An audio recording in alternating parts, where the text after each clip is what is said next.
আজকে ঝোল বানাবো রুই মাছের, কাঁকরোল দিয়ে, ডাঁটা দিয়ে, আলু দিয়ে।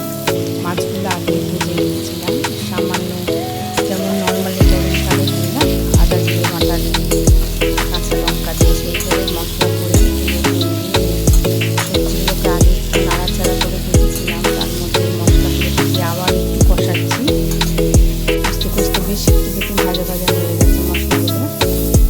এইবার আমি এর মধ্যে জল দিয়ে দেবো, যেরকম বাঙালিদের মাছের ঝোলে জল দেওয়া হয় সেইভাবেই আমি জল অ্যাড করবো।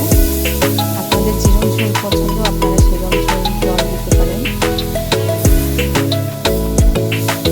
দেখুন কালারটা ভালো এসছে, কিন্তু আমি কোনো লঙ্কার গুঁড়ো ইউজ করিনি, টমেটো আছে এর মধ্যে। বেশ কিছুক্ষণ ফোটার পর আমি এই মাছগুলো অ্যাড করছি।